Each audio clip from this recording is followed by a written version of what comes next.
As I say, our program will be unfolded. Elijah Muhammad knows, and he has done some good things, and he has done some bad things.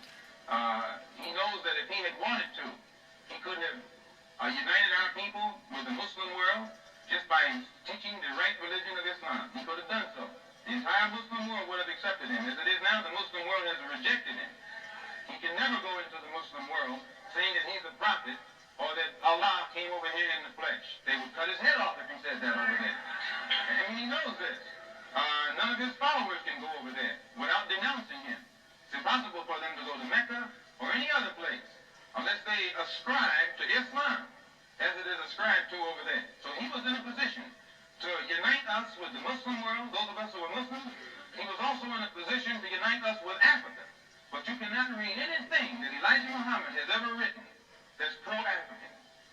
I defy you to find one word in his direct writing that's pro-African. You can find it.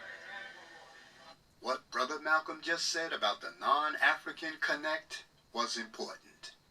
The loss of our connection to Africa and our current mindset in the year 2020 has a lot to do with our behavior right now. A good example was the movie Menace to Society by the Hughes brothers. That movie went deep into the mindset of many black folks and our way of thinking. The lack of respect we have for one another. The movie had several memorable scenes in it. For some, it was the confrontation that Cain had with Eilena's cousin, when the cousin's head was bouncing up and down the pavement. For others, it was when the detective had Cain inside the police precinct. But what had me jumping up and down in the theater was when Purnell told Cain to teach his son that all that ghetto mentality was straight up bullshit. Here's a clip from the movie.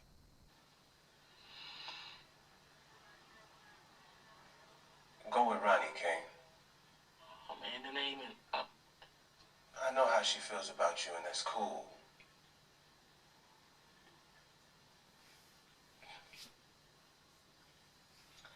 She's a good girl, man. You know? I just want her to be happy. Take care of my son.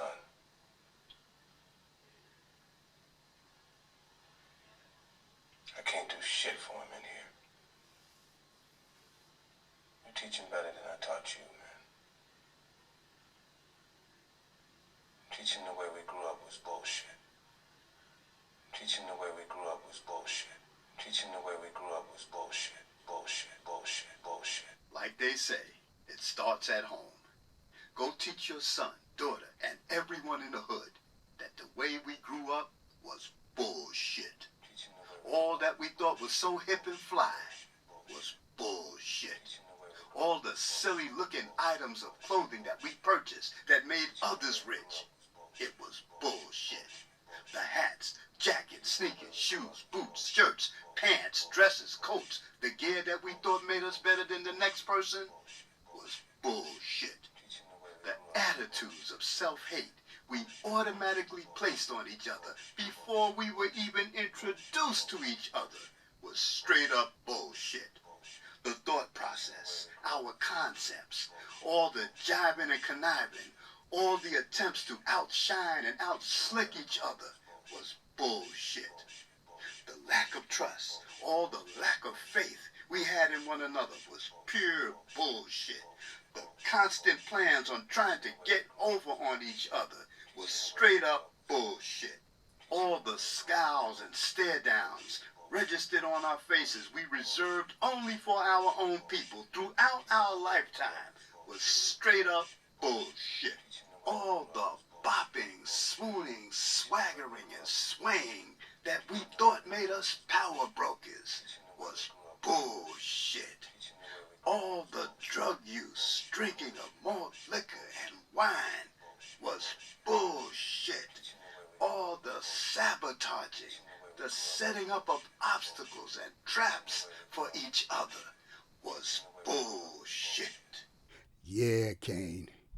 Go back and tell everyone in the hood that all those lies the Nation of Islam's leadership of 1965 said about Malcolm was straight up bullshit.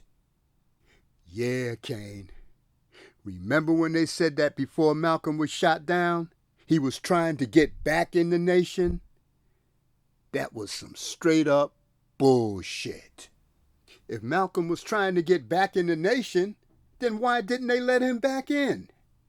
Nah, Kane. Go back and tell everyone in the hood it was bullshit. Straight up George Santos don't know when to quit while the quitting is good type of exaggerated, disingenuous bullshit. Yeah, Kane. Go back and tell everyone in the hood, young and old, that we have to unlearn everything we've been indoctrinated with. We need a new beginning. We need to drop all the bullshit. Teaching the way we grew up was bullshit, bullshit, bullshit, bullshit. It looks like we can all use a mental enema. And to make matters worse, we also have some geographical issues towards one another. Watch this. Hey, let me out of here. I'm innocent. I ain't do nothing. Let me out of here. You just wait until Ralph Abernathy finds out about this. Let me out of here. I'm alone. Let me out. Knock it off. I want to get out of here. Say, old dude, what's wrong with you? Why don't you cancel all this noise you're making? Can't even hear my radio for you. Listen, I'm a real sick man. I got to get out so I can get my medicine. Else I go like this. I mean, like this. So, is that all you can say? So, what kind of brother are you? You must be a West Indian.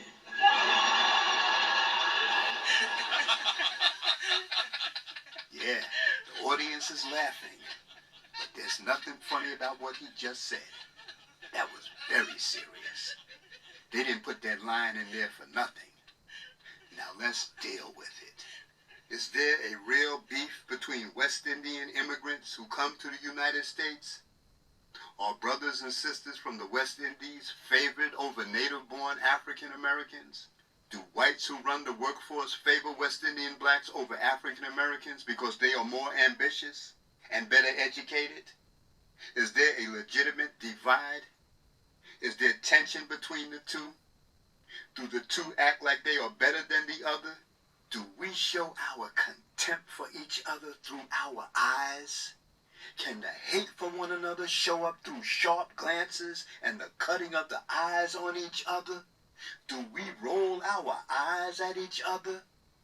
Do we get turned off from each other the moment we hear each other's accent? Are we all practicing the craft of niggeromania or what?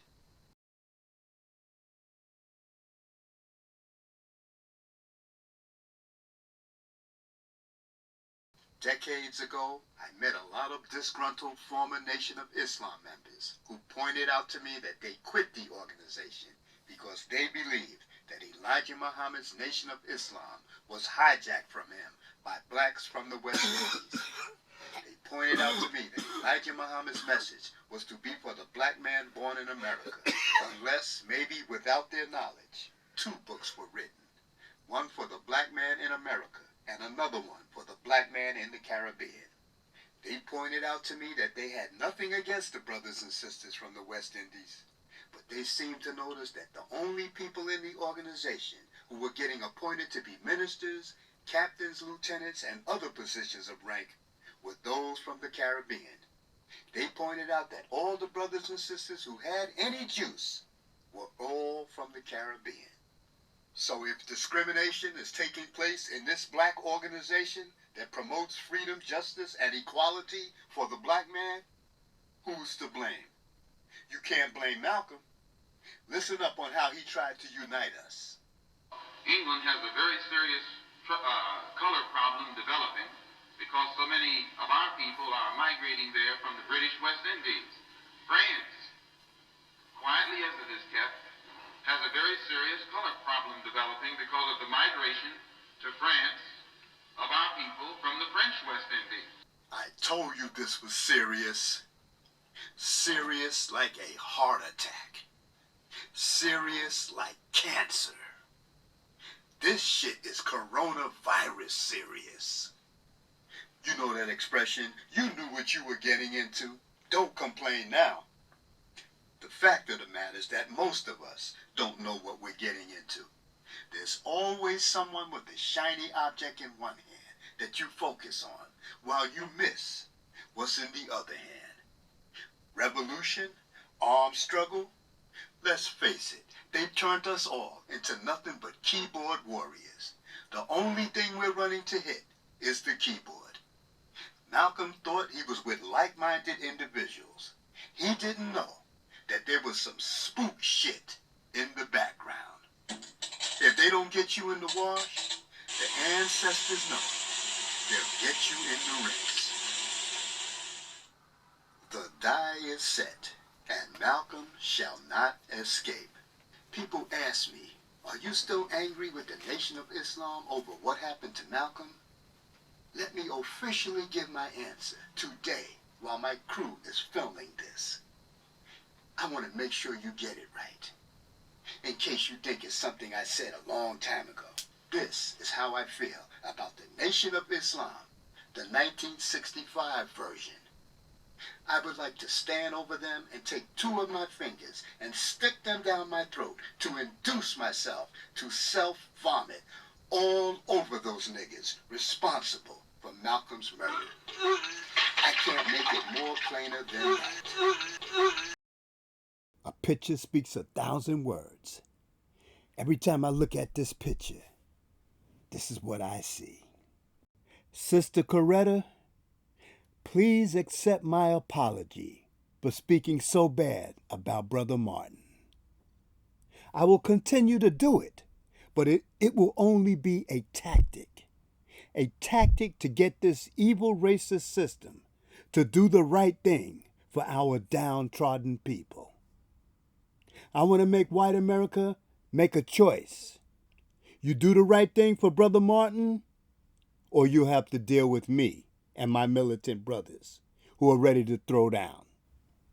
Martin and I both don't have much time left before they get both of us, but at least we can try. They'll probably get me first. Wait a couple years and then they're going to get Martin. Please tell Brother Martin when he gets out of jail that I want to go over a master plan for both of us to work this thing out, where we can bring this sick country to its knees. I'm no longer held in check by Elijah Muhammad. I found out that a rich white Texan is funding the Nation of Islam to remain harmless, and I'm not part of that. We all must die. Blessed are those who struggle. Oppression is worse than the grave. Better to die for a noble cause than to live and die a slave. Please tell Brother Martin that I love him.